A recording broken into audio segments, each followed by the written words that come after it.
¿Cómo medir la corrupción? ¿Cómo saber si un país es más o menos corrupto? No son preguntas fáciles de contestar, porque evidentemente la corrupción no es algo legal ni transparente, algo que se pueda medir fácilmente. Entonces, ¿cómo hacerlo? ¿Es siquiera posible? Pues desde hace algo más de 25 años eso es exactamente a lo que se dedica Transparencia Internacional, un organismo que cada año publica el Índice de Percepción de la Corrupción, un ranking que mide el grado de corrupción pública en 180 países y que se ha convertido en algo así como el Rolls Royce de los rankings de corrupción. Pero ahora bien, ¿cómo lo hacen? Ya hemos dicho que eso de sumergirse en las catacumbas de la honestidad pública pues no es precisamente una tarea sencilla. Bien, básicamente preparan este ranking utilizando las fuentes de datos de un montón de instituciones internacionales que a su vez se elaboran consultando y encuestando a empresarios, profesionales y expertos de la materia. Y tiene sentido. Pensadlo un momento, si en un país hay corrupción, las personas que operan en ese sistema la tienen que conocer, ¿no creéis? Pero bien, ¿qué nos dicen todos estos datos? ¿Vivimos en un mundo más o menos corrupto? Pues amigos, al menos en materia de corrupción, no parece que estemos atravesando el mejor de los tiempos. Según el último ranking que acaba de publicar Transparencia Internacional, el Índice de Percepción de la Corrupción 2019, más de 2/3 de todos los países del planeta no muestran mejoras claras en su lucha contra la corrupción. En otras palabras, que eso de luchar contra los sobornos, las coimas, los sobres, las mordidas, es algo que parece más pasado de moda que regalar flores en una primera cita. Pero dicho esto, amigos, hay dos grandes preguntas a las que tenemos que responder. ¿Cuáles son los países menos y más corruptos del planeta? Así que, al grano. Si os parece, comencemos por la mejor cara para pasar luego a la parte más sombría y oscura de las miserias humanas. ¡Atentos! Los países menos corruptos del mundo. Bien, me atrevo a decir que aquí no nos vamos a llevar ninguna sorpresa. Estos son los 10 países con gobiernos y administraciones públicas más limpias, más honestas, menos corruptas. Luxemburgo, Alemania, los Países Bajos, Noruega, Suiza, Suecia, Singapur, Finlandia y finalmente empatados en primera posición Dinamarca y por supuesto Nueva Zelanda. ¡Ay, ay, ay! Nueva Zelanda, ¡qué maravilla de país! Por cierto, apunte, que lugares como Suiza, Singapur o los Países Bajos estén entre los menos corruptos del mundo, teniendo en cuenta cómo los pintan por ahí, ya sabéis, como lugares dirigidos por manos codiciosas, paraísos fiscales donde el dinero es la única regla. Pues sin embargo, ya lo veis, ahí los tenemos, entre los países con gobiernos y administraciones más honestas y limpias. Y es que es algo que ya hemos dicho muchas veces aquí en VisualPolitik. La clave de la riqueza de estos países no está ni en sucias artimañas, ni en ser espacios de impunidad para criminales de todo pelaje, ni en nada por el estilo. No.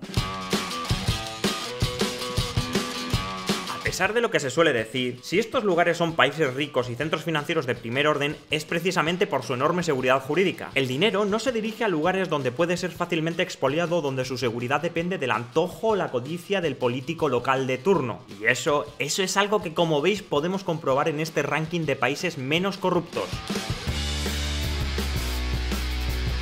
Pero no nos desviemos. ¿Qué explica que estos sean los países menos corruptos? ¿Tiene acaso algo que ver con la genética o con la forma de ser de las personas? ¿Acaso en estos países no existe la corrupción? Pues no, ni de lejos. Y aquí, amigos, es donde encontramos una noticia buena y otra mala. La noticia mala es que la corrupción es algo inherente al ser humano y a la vida en sociedad. No nos engañemos, nunca va a desaparecer. ¿No me creéis? Pues hagamos algo que nunca se suele hacer. Echemos un vistazo a los casos de corrupción más sonados en los países más limpios. Porque, amigos, los países con mejor puntuación en este ranking no son ni mucho menos impunes a la corrupción. Ahí tenemos, por ejemplo, el caso de Islandia. En noviembre del 2019, una investigación reveló que el grupo Samherji, una de las empresas de pesca más importantes del país, aparentemente se dedicó a sobornar con millones y millones de dólares norteamericanos a políticos en Namibia para conseguir cuotas de pesca más grandes. La islandesa Samherji abandona Namibia tras el escándalo de los sobornos. La medida se anuncia mientras los exministros de Justicia y Pesca de Namibia continúan encarcelados. Para llevar a cabo sus planes, los islandeses crearon compañías fantasmas en lugares como Dubái, Mauricio, las Islas Marshall, para canalizar desde allí un dinero que en muchos casos terminó en las cuentas de un banco estatal noruego.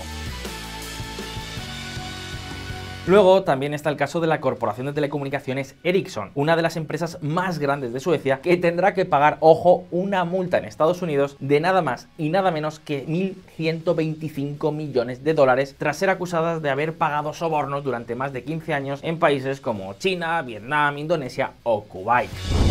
Debemos reconocer que la compañía se equivocó en el pasado. Puedo asegurar que trabajamos duro cada día para construir una firma donde la ética y el cumplimiento de las normas son hitos de nuestra forma de hacer negocios. Börje Ekholm, presidente y director ejecutivo de Ericsson. Amigos, son solo dos ejemplos de muchos que existen que nos muestran cómo incluso en los países más limpios la corrupción existe. Pero, un momento, ya os hemos dicho que también teníamos una buena noticia. La noticia buena es que ahora sabemos que con buenas instituciones y mucha transparencia podemos limitarla hasta convertirla en algo insignificante, es decir, impedir que la corrupción afecte a la prosperidad o al bienestar de los ciudadanos. Pero, dicho esto, vayamos ya a la cuestión central de este vídeo. ¿Cuáles son los peores lugares del mundo en términos de corrupción? Atentos.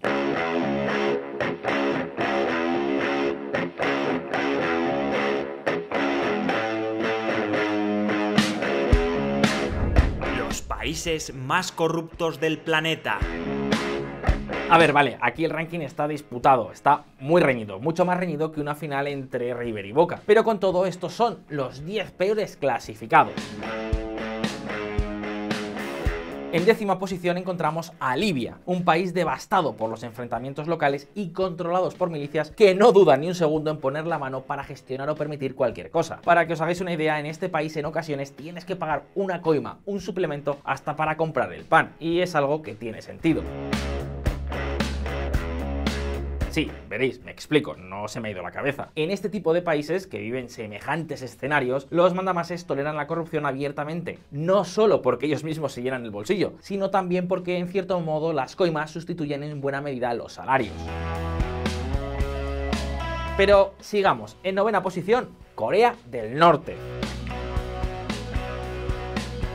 Puede que te sorprenda, pero en Corea del Norte el mercado negro y el uso de divisas internacionales como el yuan o incluso el dólar estadounidense se han popularizado. De esta forma, los funcionarios públicos tienen un perverso incentivo: cobrar de forma generalizada sobornos habitualmente en moneda extranjera.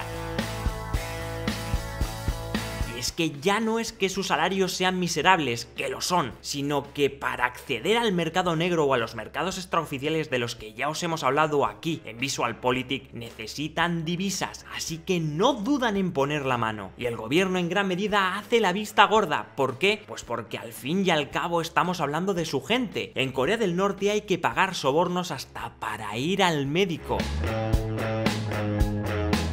El 8º puesto es para Afganistán. Sobran comentarios, es un país caótico donde el gobierno resulta inoperante y que durante los últimos 15 años se ha especializado en dos cosas, en dos tipos de negocio: saquear los fondos destinados a la reconstrucción por los Estados Unidos y otras potencias internacionales y cultivar amapolas con las que fabricar narcóticos. Más sorprendente y al mismo tiempo sangrante resulta el caso de Guinea Ecuatorial, el 7º clasificado en esta deshonrosa lista. Guinea Ecuatorial, amigos, es el país africano con el PIB per cápita más alto. Con algo más de 22.000 dólares en paridad de poder adquisitivo, se sitúa incluso por encima de Argentina, y aún podría ser mucho más alto. Guinea Ecuatorial es un país de poco más de 1 millón de habitantes rico en petróleo, gas y otros recursos naturales. Sin embargo, a pesar de todo ello, la inmensa mayor parte de la población vive en la más absoluta miseria. ¿El motivo? El país está dirigido por un régimen, el de Teodoro Obiang, que además de despótico es insaciable y, por cierto, muy amigo de muchos políticos españoles. Yo creo que la democracia es un acto en el que se respeta la libertad de las personas. El caso es que mientras la élite disfruta de todo tipo de lujos, acumula miles de millones y derrochan otros tantos en proyectos absurdos, la mayor parte de la población simplemente lucha por sobrevivir. Y como os podéis imaginar, en un lugar así, el dólar pues cuenta más que cualquier norma establecida. En fin, continuemos. La sexta posición es para Sudán y la quinta es para Venezuela. Por supuesto, Maduro y sus compinches de la narcodictadura bolivariana no podían faltar en este ranking. La cuarta y tercera posición son para Yemen y Siria respectivamente, dos países con una situación similar a la de Libia. En escenarios de guerra, la corrupción se consolida como sustituto en gran medida de los sistemas de pagos y precios habituales. En estos países, amigos, la lealtad de los soldados, los guerrilleros y los funcionarios públicos no se compran con leyes, sino con dinero. Es una especie de sálvese quien pueda. Ya en lo más alto del ranking, en segunda posición, encontramos a Sudán del Sur, el país más joven del mundo. Alcanzó su independencia plena en el año 2011 y lo hizo con el apoyo de la comunidad internacional y con la capacidad de exportar más de 350.000 barriles de petróleo cada día. En ese momento las expectativas parecían buenas, sin embargo apenas tardó 2 años en ser devorado por una cruenta guerra civil. Hoy se ha convertido en el último miembro del selecto club de los estados fallidos. Para que os hagáis una idea, el desastre es tal que su capacidad de extraer petróleo se ha reducido en un 50%. Y por último, en primera posición, el país más corrupto del mundo. Somalia, un clásico entre los estados fallidos, un país desestructurado que se convirtió en el último gran refugio de los piratas. Amigos, este es el top de los países más corruptos de la Tierra. Y sí, ya sé lo que muchos estáis pensando, especialmente los que nos veis desde el otro lado del charco. Enrique, no estoy de acuerdo. ¿Cómo no va a estar mi país entre los más corruptos? Y eso nos lleva a hacernos otra pregunta. Según este ranking, ¿cuáles son los países más corruptos de América Latina? ¿Qué otros países siguen a la Venezuela de Nicolás Maduro? Pues por este orden, además de Venezuela, encontramos a Haití, Nicaragua, Guatemala, República Dominicana y a México. El caso de México es especialmente llamativo. A pesar de tener un nivel de desarrollo más alto, haber recibido un montón de inversión extranjera durante los últimos años y ser vecino de los mismísimos Estados Unidos, la corrupción está infiltrada profundamente en todas las instituciones del Estado. Y es que es algo que se pone de manifiesto cada vez que en Estados Unidos, por ejemplo, se celebra un juicio contra los narcos. Sus relaciones con el poder político son muy estrechas. Amigos, visto lo visto, tal vez el mayor problema de México no sea la violencia, sino la corrupción. Al fin y al cabo, es esta última la que impide terminar con la primera. En fin, así están las cosas, pero un momento antes de terminar. La evidencia nos deja algunas recomendaciones si realmente se quiere atajar la corrupción pública. Por ejemplo, con los datos en la mano, parece claro que con un mayor nivel de transparencia, también en la cuestión de los lobbies, donde el problema más importante no es que existan, sino que no haya transparencia, con un estricto control de la financiación de las campañas electorales, con más separación de poderes y con una mayor participación de la sociedad civil, la corrupción puede reducirse a toda velocidad. Ese es el reto y es algo posible de conseguir, pero de todo esto hablaremos largo y tendido en otra ocasión. Muchas gracias una vez más por estar ahí. Un saludo y hasta la próxima.